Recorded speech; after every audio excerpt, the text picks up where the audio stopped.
नमस्कार। और आज की इस गहरी बातचीत में आपका स्वागत है। आज हमारे पास जो सामग्री है वो गरुड़ पुराण के अध्याय 17 पर आधारित है। अब ऊपरी तौर पर तो ये सूर्यदेव की पूजा के बारे में है, लेकिन जब हमने इसे खंगालना शुरू किया तो कहानी कुछ और ही निकली। हाँ, ये कोई सीधी साधी पूजा विधि नहीं है। नहीं है। इसमें तंत्र है, इसमें एक बहुत बड़ा दार्शनिक मोड़ है। और सबसे अजीब बात, हमारे एक स्रोत में इसी अध्याय को सांपों का जहर उतारने का उपाय बताया गया है। बिल्कुल। तो आज हमारा मिशन ये समझना है कि सूर्य पूजा के इस तरीके में आखिर ऐसा क्या खास है और इसका भगवान विष्णु और सांपों के जहर से क्या लेना देना है। बिल्कुल। और सबसे दिलचस्प बात यही है कि ये अध्याय हमें पूजा के एक बिल्कुल अलग नजरिए से रूबरू कराता है। हम आमतौर पर पूजा को एक बाहरी क्रिया समझते हैं, मतलब मंदिर जाना, मूर्ति के सामने कुछ अर्पित करना। लेकिन यह अध्याय कहता है कि असली पूजा बाहर से नहीं, अंदर से शुरू होती है। ये एक ऐसी तांत्रिक वैदिक मिलीजुली विधि है जहां सबसे पहला कदम है देवता की ऊर्जा को अपने ही शरीर में स्थापित करना। ओह, अच्छा। और जो आपने विष्णु वाली बात कही, वो इस अध्याय का सबसे बड़ा रहस्य है कि आप जिसकी पूजा कर रहे हैं वो शायद वो नहीं है जो आंखों से दिखाई दे रहा है। ठीक है, तो चलिए इसी पहले कदम से शुरू करते हैं, देवता को अपने शरीर में स्थापित करना। ये सुनने में ही बहुत गहरा और थोड़ा अजीब भी लगता है। आमतौर पर तो हम भगवान को मंदिर में स्थापित करते हैं। हाँ। ये अपने शरीर को ही मंदिर बनाने जैसा है क्या? ये होता कैसे है? हमारे स्रोत न्यास और अंग पूजा की बात करते हैं। आपने बिल्कुल सही पकड़ा। ये अपने शरीर को एक जीता जागता मंदिर बनाने की ही प्रक्रिया है। न्यास का शाब्दिक अर्थ है रखना या स्थापित करना। पूजा करने वाला पहले सूर्य के प्रकाश में, मतलब तेजोमय रूप पर ध्यान लगाता है और फिर कुछ खास मंत्रों के जरिए उस दिव्य ऊर्जा को अपने शरीर के अलग अलग हिस्सों पर स्थापित करता है। ये एक तरह से पूजा के लिए खुद को तैयार करना है, अपने शरीर और मन को शुद्ध करके उस लायक बनाना कि वो दिव्य ऊर्जा को संभाल सके। अच्छा। इसे ही अंग पूजा या अंगों की पूजा कहते हैं। ये सिर्फ एक रस्म नहीं है, ये एक मनोवैज्ञानिक प्रक्रिया है जहां आप खुद को पूजा का पात्र बना रहे हैं। ये तो कमाल की बात है। मतलब पूजा शुरू करने से पहले आप खुद एक पवित्र स्थान बन जाते हैं। बिल्कुल। हमारे स्रोत में कुछ मंत्र दिए गए हैं। मैं पूरी सूची तो नहीं पढ़ूंगी क्योंकि वो ऑडियो में उतना असरदार नहीं होगा, लेकिन कुछ उदाहरण देती हूँ। जैसे ओम ह्राम हृदयाय नमः, ओम ह्रीम शिरसे स्वाहा, ओम ह्रूं शिखाए वषट। ये ह्राम ह्रीम ह्रूं जैसी ध्वनियां, ये आम शब्द तो नहीं लगते। इनमें एक खास तरह की वाइब्रेशन, एक कंपन महसूस होता है। ये क्या है? ये कोई कोड वर्ड है क्या? एक तरह से आप इन्हें आध्यात्मिक कोड वर्ड या एक्टिवेशन की। हाँ बिल्कुल, एक्टिवेशन की कह सकते हैं।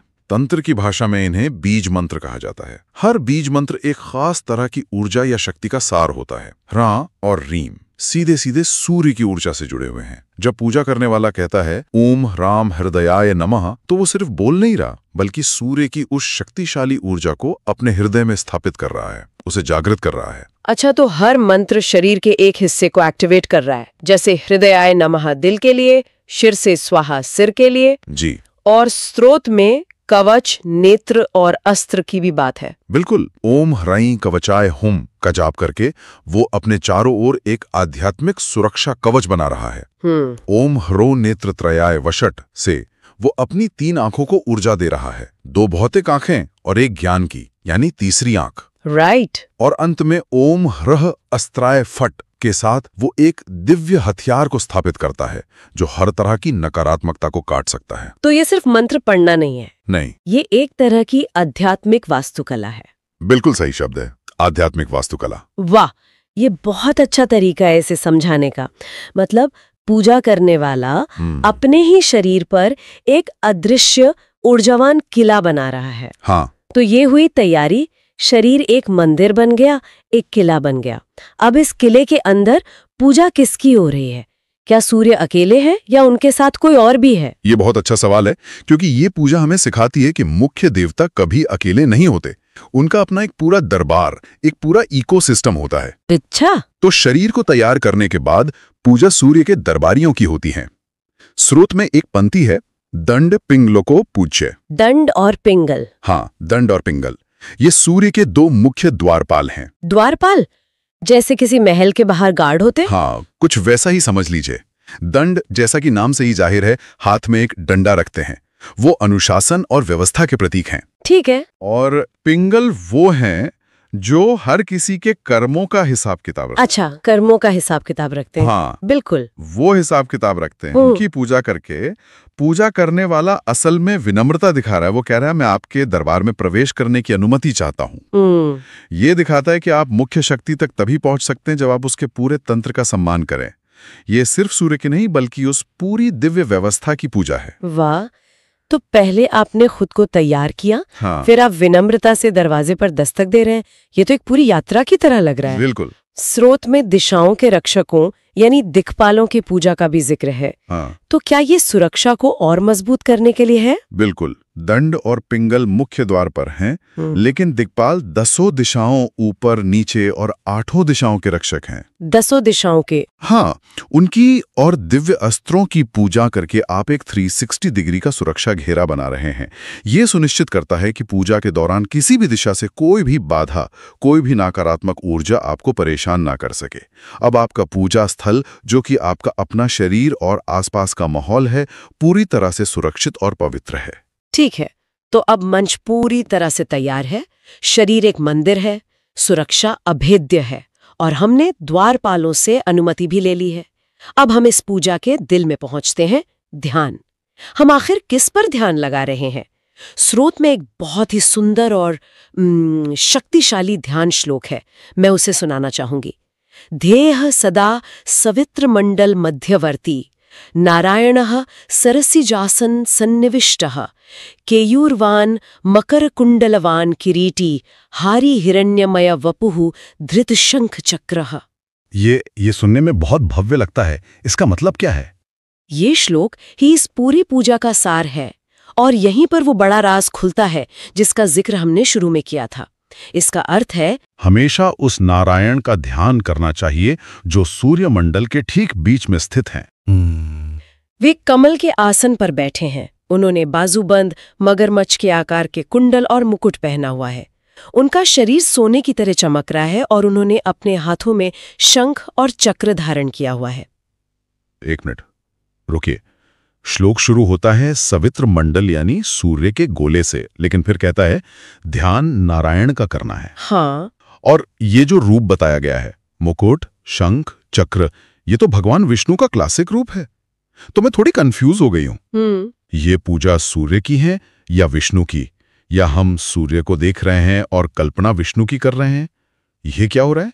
आपका कंफ्यूजन बिल्कुल जायज है, क्योंकि यही इस अध्याय का सबसे गहरा और चौंकाने वाला सत्य है। गरुड़ पुराण एक वैष्णव पुराण है, यानी ये विष्णु को परम सत्य मानता है। तो यहाँ ये पुराण एक बहुत बड़ा दार्शनिक सिद्धांत स्थापित कर रहा है। अच्छा। वो कह रहा है कि सूर्य, जिसे हम अपनी आंखों से एक आग के गोले की तरह देखते हैं, जो हमें गर्मी और रोशनी देता है, वो उसका बाहरी भौतिक शरीर है।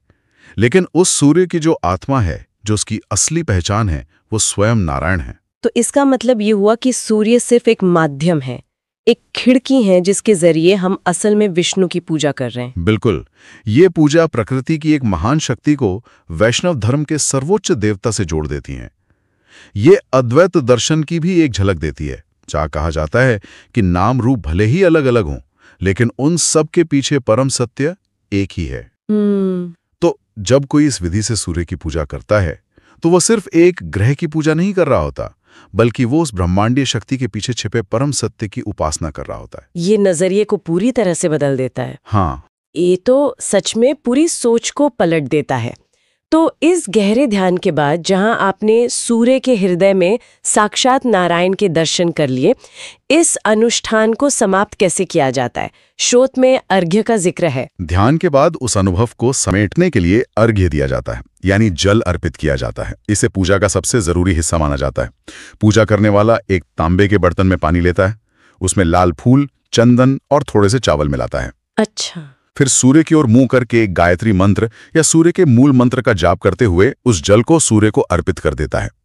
ये एक तरह का धन्यवाद है, एक प्रतीकात्मक समर्पण है। आप कह रहे हैं कि ये जो भी ऊर्जा और अनुभव मुझे मिला, वो मैंने आपसे ही पाया था, और अब मैं उसे कृतज्ञता के साथ आपको ही लौटा रहा हूं। और इस पूरी प्रक्रिया का फल क्या बताया गया? इसके फायदे क्या हैं? स्रोत के अनुसार इसका सबसे बड़ा लाभ है सर्व पाप प्रणाशनम। सभी पापों का नाश। यानी सभी पापों का नाश। अब यहां पाप का मतलब सिर्फ नैतिक गलतियां नहीं है, बल्कि हर तरह की नकारात्मक ऊर्जा, मानसिक बोझ या कर्मों के बुरे प्रभाव से मुक्ति। ये एक तरह की आध्यात्मिक रीसेटिंग है। इसके अलावा ये पूजा करने वाले को आरोग्य, अच्छा स्वास्थ्य, दीर्घायु, लंबी उम्र और विजय दिलाती है। विजय? हाँ, चाहे वो बीमारियां हों, जीवन की चुनौतियां हों या हमारे अपने अंदर के दुश्मन जैसे क्रोध और भय। ठीक है, तो ये पूरी पूजा विधि एक बहुत ही शक्तिशाली पैकेज की तरह लगती है। संकल्प से शुरू होकर न्यास से शरीर को तैयार करना, फिर दरबारियों की पूजा, फिर सूर्य के भीतर नारायण का ध्यान और अंत में अर्घ्य। बिल्कुल। लेकिन अब उस पहेली पर आते हैं जो हमें शुरू से परेशान कर रही है। हाँ, वो सांपों वाली बात। हाँ, हमारे एक स्रोत में इसी अध्याय 17 का शीर्षक है सर्पों के विष हरने के उपाय। सूर्य नारायण की पूजा और सांप का जहर, इन दोनों में क्या संबंध हो सकता है? ये तो दो बिल्कुल अलग दुनिया की बातें लगती हैं। देखने में तो ये बहुत अलग लगती हैं, लेकिन अगर हम गहराई में जाएं तो एक मजबूत कनेक्शन दिखाई देता है। ये प्राचीन ग्रंथों की खूबसूरती है कि वो एक ही सिद्धांत को कई स्तरों पर लागू करते हैं। जरा सोचिए, सूर्य का सबसे बड़ा गुण क्या है? रोशनी देना, ऊर्जा देना और चीजों को शुद्ध करना। धूप में कीटाणु मर जाते हैं। बिल्कुल, शुद्ध करना। सूर्य एक महान शोधक है, अ ग्रेट प्यूरिफायर। आयुर्वेद और कई लोक परंपराओं में सूर्य को विषहर्ता भी कहा गया है, यानी विष का हरण करने वाला, उसे खत्म करने वाला। ओह, अच्छा। तो ये संभव है कि गरुड़ पुराण का यह अध्याय पहले एक बड़ा सार्वभौमिक सिद्धांत बता रहा है कि सूर्य नारायण की ऊर्जा से जुड़कर आप हर तरह की नकारात्मकता और अशुद्धि से खुद को बचा सकते हैं। ये हुआ सामान्य सुरक्षा कवच। और फिर उसी सिद्धांत का एक बहुत ही विशिष्ट और प्रैक्टिकल एप्लीकेशन बताया गया है, सांप के जहर जैसी घातक अशुद्धि को दूर करना। अच्छा, तो ये एक ही टूल के दो इस्तेमाल जैसा है। जैसे एक शक्तिशाली एंटीवायरस सॉफ्टवेयर है जो आपके कंप्यूटर को सामान्य खतरों से भी बचाता है और किसी खास खतरनाक वायरस को भी हटा सकता है। आपने एकदम सही एनालॉजी दी है। तो हो सकता है कि हमारे मुख्य स्रोत में उस सामान्य सिद्धांत पर जोर दिया गया हो और जो वीडियो का स्रोत है उसने उस खास एप्लीकेशन पर ध्यान केंद्रित किया हो। सही बात है। ये दिखाता है कि ये ग्रंथ सिर्फ दर्शन की किताबें नहीं थे, बल्कि जीवन की व्यावहारिक समस्याओं के समाधान भी देते थे। बस हमें उनके बीच का कनेक्शन समझना होता है। तो आज की इस बातचीत से जो मुख्य बातें निकलकर आई हैं वो ये है कि गरुड़ पुराण का अध्याय 17 सूर्य पूजा की एक अनूठी तांत्रिक वैदिक विधि है। इसमें सबसे ज्यादा जोर बाहरी कर्मकांड पर नहीं, बल्कि न्यास के जरिए अपने ही शरीर को एक ऊर्जावान केंद्र बनाने पर है। बिल्कुल। और सबसे बड़ी बात, ये सूर्य की पहचान परम सत्य यानी नारायण के रूप में करता है। और अंत में श्रोताओं के लिए एक विचार छोड़े जाते हैं। अगर इस पूजा विधि के अनुसार आकाश में चमकता हुआ सूर्य असल में नारायण का ही एक रूप है, एक दिव्य द्वार है, तो ये हमें सोचने पर मजबूर करता है कि हमारी इस साधारण दिखने वाली दुनिया में और कितनी चीजें हैं जो ऐसे ही दिव्य द्वार हो सकती हैं। एक नदी, एक पहाड़ या शायद एक पेड़। हमारी वास्तविकता की समझ पर क्या असर पड़ता है जब हम किसी खगोलीय पिंड को सिर्फ गैस का गोला ना मानकर उसे ईश्वर का स्वर्ण मंडित शरीर मानने लगते हैं। ये भौतिक और आध्यात्मिक के बीच की रेखा को कितना धुंधला कर देता है।